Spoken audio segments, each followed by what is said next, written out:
magic, white and black, the science of finite and infinite life. The soul of the sane suicide, or that of a malicious person, may be fully conscious and realize the situation in which it is placed. Such existences may wander about Earth, clinging to material life, and vainly trying to escape the dissolution by which they are threatened.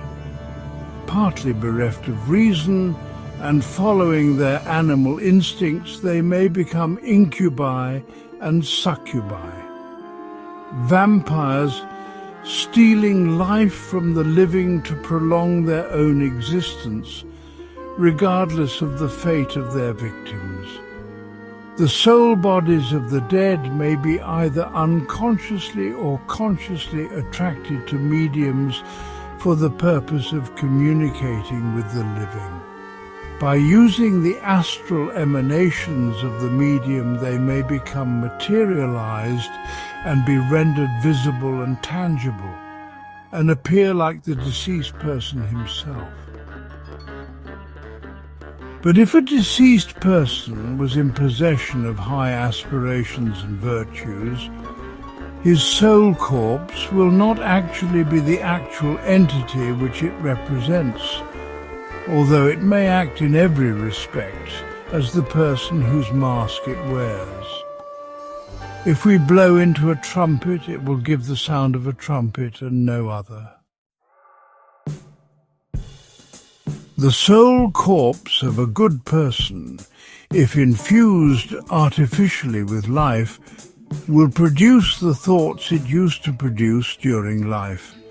But there will be no more of the identity of that person in the corpse than there is the identity of a friend in the wire of a telephone, if we recognize his voice and manner of expression through such a wire.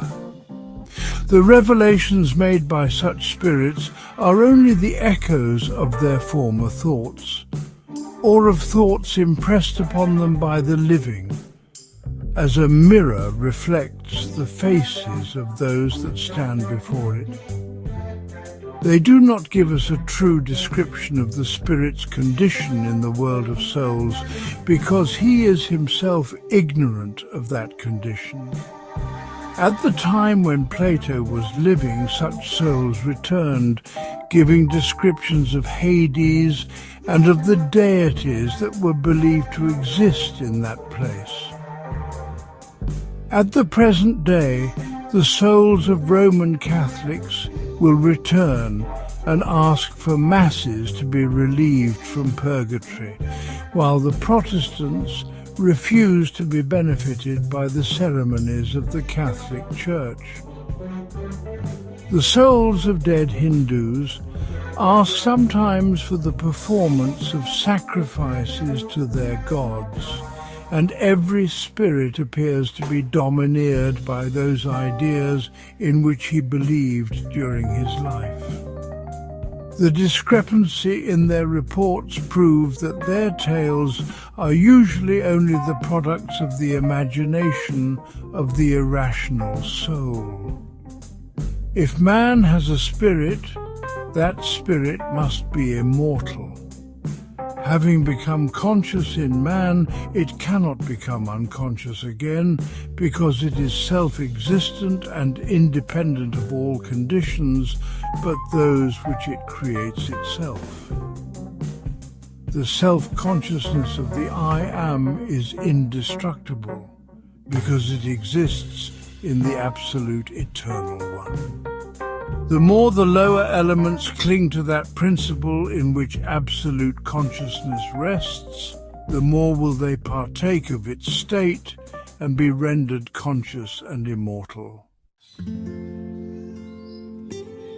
The object of man's life is to become conscious that he is not an elusive personal form, but an impersonal, immortal reality.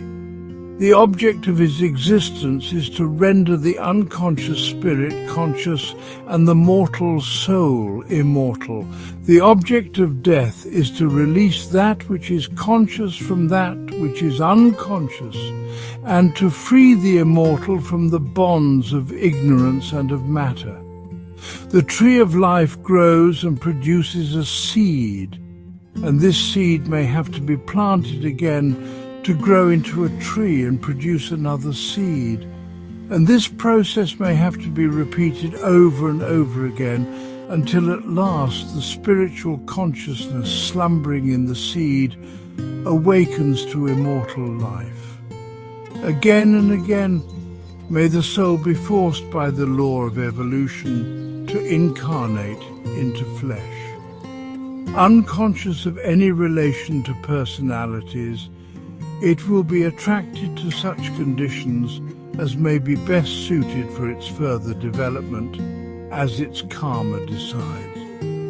It will be attracted to overshadow a man whose moral and intellectual tendencies and qualities correspond to its own, careless whether it enters the world as a newborn babe through the door of the hut of a beggar or through the palace of a king. It does not care for personal conditions because it is unconscious of its own state. Thus, a man that reigned as a king in a former incarnation may be reborn as a beggar, if his character was that of a beggar, and a liberal beggar may create as his future successor a king or a being of noble birth. Both act without freedom of choice at the time of their visit to the earth, following unconsciously their karma. But the adept whose spiritual consciousness is awake will be his own master. He has grown above the sense of personality and thereby gained immortal consciousness during his earthly life. He has thrown away his lower self, and death cannot rob him of that which he no longer possesses and to which he attaches no value. Being conscious of his existence and of the conditions under which he exists, he may follow his own choice in the selection of a body if he chooses to reincarnate, either for the benefit of humanity or for his own progression. Having entirely overcome the attractions of earth, he is truly free. He is dead and unconscious to all earthly temptations, but conscious of the highest happiness attainable by man. The delusion of the senses can fashion for him no other tabernacle to imprison his soul, and before him lies open the road to eternal rest in nirvana. If a person has once attained a certain amount of spiritual knowledge, he will, if it is necessary for him to reincarnate again, not need to follow the blind law of attraction, but he will be able to choose the body and the conditions most suitable to him. He may then reincarnate himself in the body of a child, or in the body of a grown person whose soul has been separated by disease or accident from the body, and the latter may thus be brought to life again, if no vital organ is too seriously injured to carry on the functions of life again. Cases are known in which a certain person apparently died and finally came to life again, when from that time he appeared to be an entirely different man. So, for instance, he may have died as a ruffian and after his recovery become suddenly like a saint, so that such a sudden change appeared inexplicable on any other theory than that an entirely different character had taken possession of his body. Such people may, after their recovery takes place, speak a language they never learned, talk familiarly of things they never saw, call people by their names of which they never heard, know all about places where their physical bodies never have been, etc., etc. If phenomena could prove anything, such occurrences might go to prove the theory of the reincarnation of living adepts.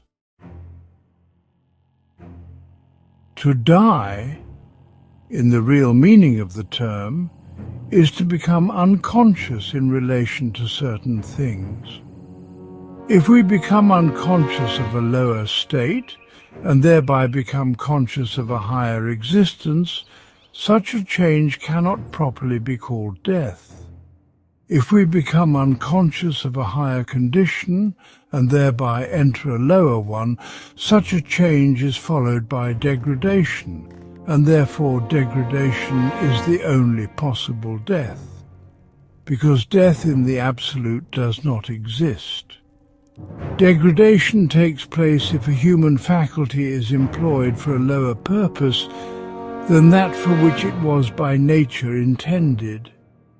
Degradation of the most vulgar, the lowest material type takes place if the organs of the physical body are used for villainous purposes, and disease, atrophy, and death are the common result.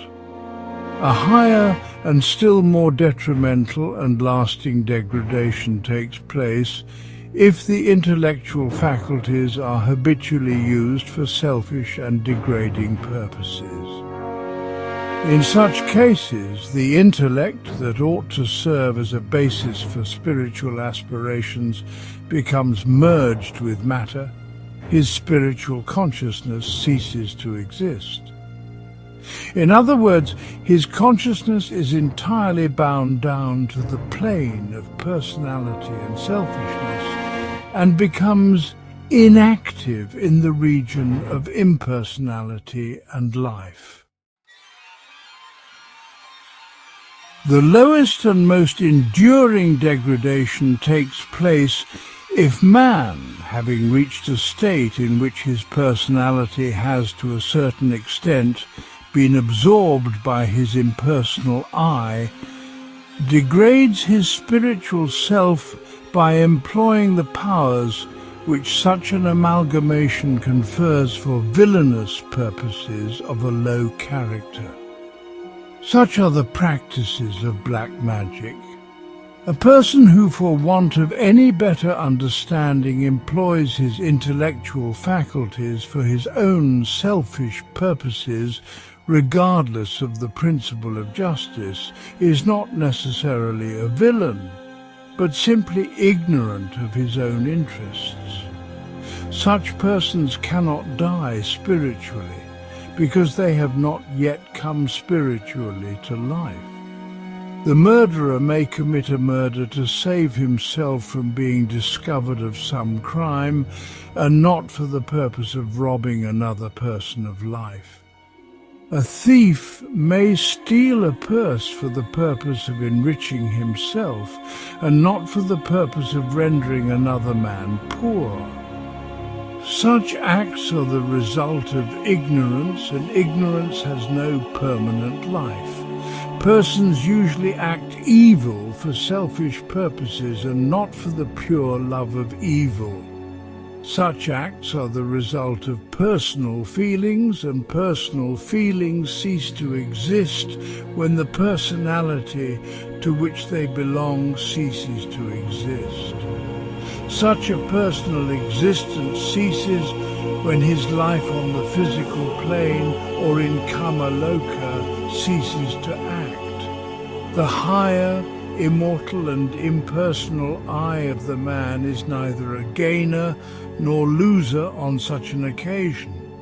It remains the same as it was before the compound of forces representing the late personality was born.